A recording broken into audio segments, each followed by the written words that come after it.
Heureux de vous retrouver pour vous informer.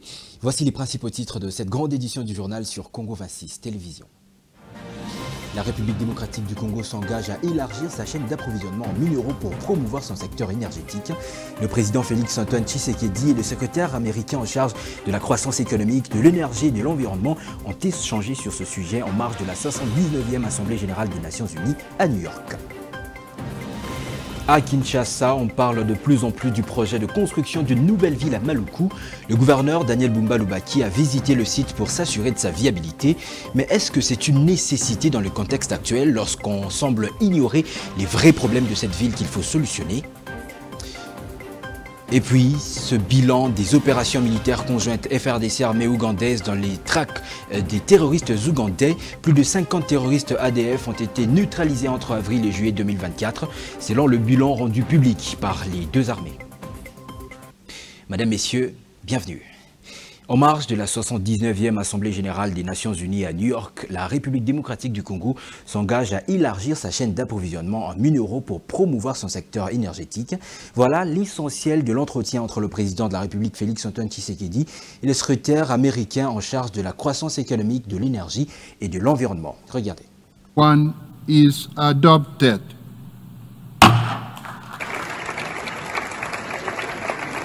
À quelques heures de la réunion du Conseil de sécurité de l'ONU, réunissant le chef d'État et de gouvernement des Nations unies, le président Félix Tshisekedi se trouve à New York. José Fernandez, sous-secrétaire d'État américain en charge de la croissance économique, de l'énergie et de l'environnement, a profité de cette occasion pour lui présenter les conclusions de la table ronde organisée en partenariat avec Foreign Policy. Cette table ronde portait sur les partenariats internationaux pour les investissements dans les chaînes d'approvisionnement en minerais critiques essentiels pour la transition énergétique. José Fernandez a rassuré le président Tshisekedi de l'intérêt des États-Unis à investir en République démocratique du Congo dans une industrie locale de transformation des minéraux énergétiques tels que le coltan, le cobalt, le lithium et le cuivre. Cette initiative vise à renforcer les capacités locales et à soutenir la transition énergétique mondiale. Ce mercredi, le président Félix Tshisekedi prendra la parole à la tribune des Nations Unies à l'occasion de la 79e Assemblée générale de l'ONU. Il y exposera les efforts multiformes déployés pour rétablir l'intégrité territoriale de la RDC face à l'agression rwandaise. Cette nouvelle adresse à l'ONU soulève des questions quant à son impact réel, étant donné les manques d'intérêt apparents de la communauté internationale pour la situation en République démocratique du Congo. Malgré les efforts constants du président Tshisekedi, la communauté internationale semble faire preuve d'une indifférence préoccupante, alors que la situation dans l'est du pays continue d'écouter la vie à de nombreux Congolais. Quel sera l'impact de ces discours? Les résolutions qui en découleront auront-elles des effets concrets sur le terrain? Ou seront-elles simplement des déclarations sans répercussions réelles sur le Rwanda et ses alliés? Seul le temps nous le dira. Au total, 54 ADF ont été neutralisés entre avril et juillet à Beni dans le Nord Kivu et à Mambasa en Ituri. Cet exploit a été signé la coalition FRDC-UPDF. Selon les deux armées, 72 autres terroristes ougandais ont été capturés durant la même période. Bontou Kambale Kapanza, notre correspondant sur place, nous en donne plus de détails.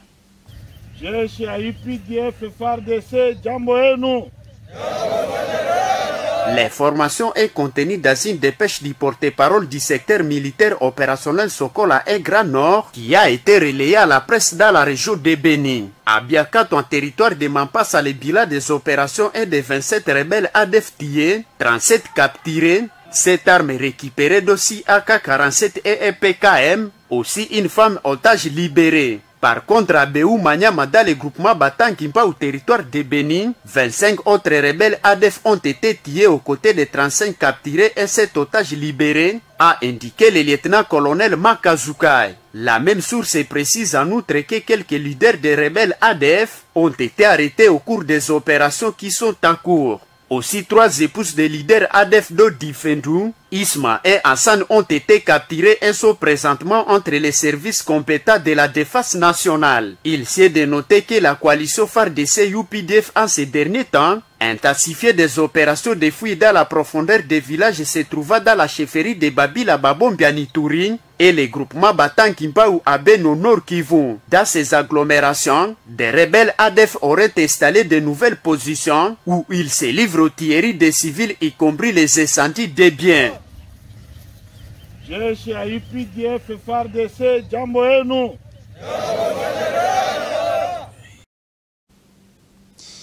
À quelques jours du lancement de travaux d'extension de la ville de Kinshasa, le gouverneur de la ville a visité le site prévu pour ce projet dans la municipalité de Maluku afin de s'assurer que ce site répond aux exigences nécessaires avant le début des travaux. Au regard des défis auxquels fait face Kinshasa et dans le contexte actuel, ce projet est-il réellement une nécessité? Tentative de réponse dans ce récit de notre consoeur Ebenezer Bwanga Wenamoyo. L'ambition de ces chantiers s'inscrit dans les projets du gouvernement Kinshasa et Zobonga, visant à améliorer la qualité de la vie urbaine par la création d'emplois et l'assainissement des villes. Dès octobre prochain, les premiers postes seront ouverts aux jeunes Kinois. Les projets d'extension de Kinshasa, qui s'étendra sur 48 600 hectares, est présenté comme une solution à la congestion urbaine de la capitale. Selon l'hôtel de ville de Kinshasa, cette nouvelle ville à Maluku n'est pas seulement une réponse à l'étroitesse de la ville actuelle, mais aussi un vecteur de développement économique et social pour les Kinois, en particulier pour la jeunesse qui bénéficiera des opportunités créées. Cependant, de nombreux Congolais s'interrogent sur la nécessité d'un tel projet, dans un contexte aussi complexe que celui de Kinshasa, où les défis restent énormes et suscitent l'inquiétude d'une population dont les attentes sont souvent déçues par l'exécutif provincial. Ces projets résolvent-ils vraiment les problèmes majeurs des Kinois? Pourquoi s'attaquer à un projet impliquant des dépenses à long terme au lieu de privilégier des investissements pour améliorer les quotidiens des citoyens? La saison de pluie approche et les voiries urbaines demeurent un souci permanent, sans parler de l'insalubrité, de la sécurité et de la vie sociale plongée dans une incertitude croissante. Les priorités devraient rester sur la table d'action au profit d'une vision plus pragmatique de la ville de Kinshasa, capitale de la RDC et de son peuple. L'Université libre de Grand Lac, ULGL Bukavu, a lancé de dizaines de diplômés sur le marché de l'emploi. Les lauréats ont été sensibilisés par le gouverneur du Sud Kivu sur l'importance de l'entrepreneuriat post-universitaire. Avec un taux de réussite de 34%, le recteur de l'ULGL a revendiqué une politique sélective de formation, d'évaluation axée sur la compétence. Alain Magourou, un des correspondants du Sud Kivu, signe ce reportage. L'Université libre de Grand Lac, ULGL, a clôturé en beauté l'année académique 2023-2024 sous une note de diplomation strictement sélective, avec un taux de réussite de 34% prouvant que le tamis a été fortement secoué. Question d'assurer la qualité des diplômés à larguer sur le marché de l'emploi. C'était à travers une cérémonie de collation des grades académiques qui s'est déroulée le dimanche 22 septembre 2024 dans la grande salle du collège Alfajiri, ayant commencé par une longue procession rythmée par la fanfare. Le gouverneur du Sud Kivu, professeur Jean-Jacques Pouroussi Sadiki, qu'entouraient les membres du comité de gestion, ceux des corps académiques, scientifiques et administratifs de l'ULGL, ainsi que d'autres officiels, s'est personnellement chargé de présider cette cérémonie en remettant chaque nouveau diplômé son titre académique à la grande satisfaction de sa famille. Il les a invités à privilégier l'entrepreneuriat au lieu de gambader dans toutes les directions à la recherche de l'emploi, devenu aussi un autre emploi. Nous savons que le taux de chômage est très élevé ici au Sud Kivu. Nous sommes à environ 77% des citoyens diplômés qui n'ont pas de travail. Mais n'empêche, je voulais vous dire de ne pas vous décourager. Tout simplement parce que, et surtout ne faites pas l'erreur que nous, vos aînés, on a fait lorsqu'on a eu nos diplômes. On s'est tout de suite lancé dans la recherche du travail au lieu de réfléchir à créer nous-mêmes notre propre travail. Dans son discours bilan, le secrétaire général académique Maître Valentin Midoubo a épinglé la configuration architectonique et programmatique de l'ULGL sans omettre les avancées et les défis opérationnels. Dans son allocution de circonspection rectorale, le professeur Médard Luyemba Walemba a peint les tableaux de politique générale de l'ULGL en rendant un vibrant hommage à son promoteur, le regretté professeur Christian Mugisho Katengura d'heureuse mémoire, dont la vision ne souffrira d'aucune entrave en termes de pérennisation, a-t-il martelé. Après le défilé au lutrin des différents doyens des facultés pour proclamer les résultats, le recteur professeur Médard Luyemba Walemba a conféré les grades académiques des licenciés pour l'ancien système PADEM et des bacheliers pour le nouveau système LMD. Un appel a été lancé aux nouveaux diplômés du secondaire par le représentant des lauréats à se presser de s'inscrire à l'ULGL, leur alma mater, afin de voir leurs compétences être ultérieurement sollicitées dans la Société provinciale des minéraux ou celle des constructions en cours de création, tel qu'annoncé par le Moualimou Jean-Jacques Pouroussi Sadiki, le Magoufouli provincial Mzema Badiliko. Transport aérien, alors que Congo Airways est en difficulté, le gouvernement s'active à relancer Air Congo avec 51% de parts et 2 avions en annonçant le vol inaugural pour la future compagnie dès le 1er décembre prochain grâce à l'appui d'Ethiopian Airlines.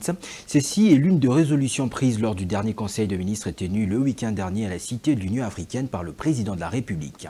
Ebenezer Bwangawena Moyo. Les tout premiers vols inauguraux de la nouvelle compagnie aérienne nationale Air Congo est fixé au 1er décembre prochain. Les discussions pour l'effectivité de cette compagnie ont été suspendues en 2023, mais depuis le 13 septembre dernier, la mise en œuvre officielle a repris à Kinshasa avec une rencontre technique impliquant toutes les parties prenantes. Ainsi, l'accord de création de la société signé entre le gouvernement via son ministère du portefeuille et le groupe Ethiopian Airlines ouvre la voie à une collaboration stratégique dans laquelle l'État congolais détient 51% de parts, tandis que Ethiopian Airlines en possède 49%. L'investissement total dans cette entité s'élèverait à 40 milliards de dollars. Pendant ce temps, un plan d'acquisition des 3 nouveaux appareils de type A320 pour renforcer la flotte des Congo Airways en adoptant un modèle de leasing achat est sur la table d'action du gouvernement. Une stratégie visant à stabiliser les activités de la compagnie tout en répondant aux exigences du marché international. Avec le nouveau projet dans le secteur des transports aériens, le pays compte reprendre sa place dans l'aviation régionale et internationale. Air Congo devrait à terme renforcer les infrastructures de transport aérien de la RDC et offrir des alternatives fiables aux passagers. L'ambition reste de créer les économies d'échelle en optimisant les coûts d'exploitation tout en améliorant la qualité du service proposé. Un projet à encourager certes, mais le gros du défi reste de savoir quelle gestion appropriée pour un développement durable au regard de la mégestion déplorable des Congo Airways. Aujourd'hui, la compagnie court le risque du retrait de la licence. Malheureusement, sans aucune politique de sauvetage, Congo Airways est mise en difficulté, incapable de tout mouvement faute d'attention. Pourquoi ne pas au préalable sauver la société en lieu et place de vouloir bien opter pour une stratégie de fuite des responsabilités, s'interrogent des observateurs. Dans un même sens, une inquiétude persiste au sujet des Congo Airways.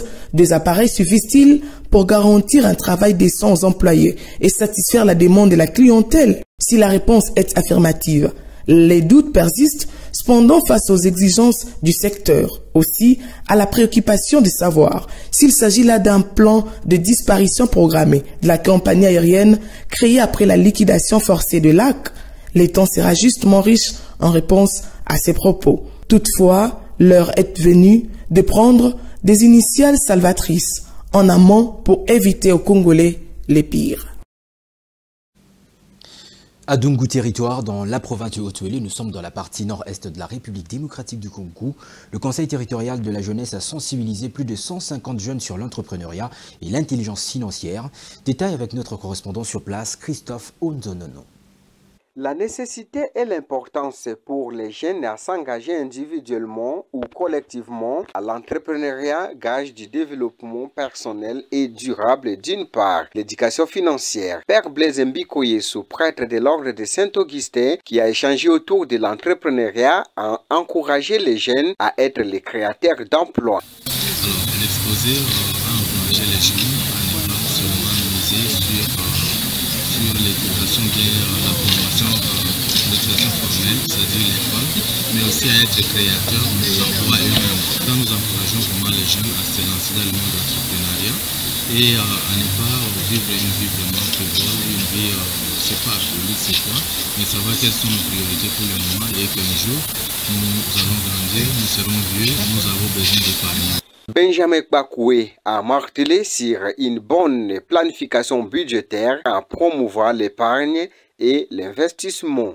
Jean-Claude Mbalamos, le président du Conseil territorial de la jeunesse du territoire de Dungu, se félicite pour la réussite de la dite journée. Nous sommes très satisfaits de voir la participation.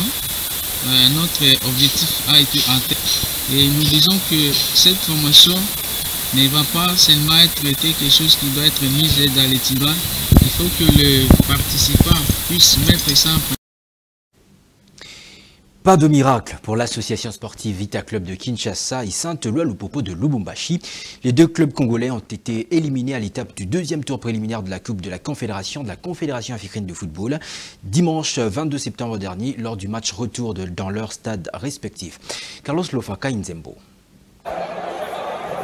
C'est un nouveau cauchemar pour le Véclubien en Coupe de la Confédération africaine de football. La team vert noir sortie de la compétition avant la phase de groupe, le Moscovitch n'ont pas réussi à réaliser la remontada devant leur public après la défaite 2-0 lors du match aller. Les hommes de Raoul Chungu ont été tenus en échec, un but partout par le club sud-africain de Stellenbosch au stade de Martyrs de la Pentecôte. Du côté de Lupopo, c'est un bout d'un match disputé, bousculé en deuxième mi-temps, que le Macky Sall ont inversé la tendance pour s'offrir le chemin de la qualification en phase de groupe de cette compétition. Lupopo éliminé comme l'AS Vita Club 3-1, score cumulé sur les deux matchs. Cette saison, aucune équipe de la RDC ne jouera la phase de groupe à la Coupe de la Confédération. Les places sont prises par Stellenbosch d'Afrique du Sud et Brahmos dos Makis d'Angola. Rappelons que la RDC ne compte que sur les deux représentants en Ligue des champions africains, le TP Mazembe et l'AS Maniema Union qui jouera la phase de poule de cette compétition. Après les tirages au sort de la phase de poule prévue le 7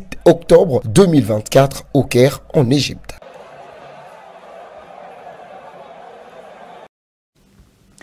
C'est la fin de cette livraison. Pour ceux qui nous ont pris en cours de diffusion, revoici ses principaux titres. La République démocratique du Congo s'engage à élargir sa chaîne d'approvisionnement en minéraux pour promouvoir son secteur énergétique. Le président de la République, Félix Tshisekedi, et le secrétaire américain en charge de la croissance économique, de l'énergie et de l'environnement ont échangé sur ces sujets en marge de la 79e Assemblée générale des Nations unies à New York. À Kinshasa, on parle de plus en plus du projet de construction d'une nouvelle ville à Maluku. Le gouverneur Daniel Bumba Lubaki a visité le site pour s'assurer de sa viabilité. Mais est-ce que c'est une nécessité dans le contexte actuel lorsqu'on semble ignorer les vrais problèmes de cette ville qu'il faut solutionner? Et puis, ce bilan des opérations militaires conjointes FRDC armée ougandaise dans les tracts des terroristes ougandais. Plus de 50 terroristes ADF ont été neutralisés entre avril et juillet 2024, selon le bilan rendu public par les deux armées. C'était un honneur de vous présenter ce journal. Excellente suite de programmes sur Congo 26 Télévision. Votre fidélité nous honore.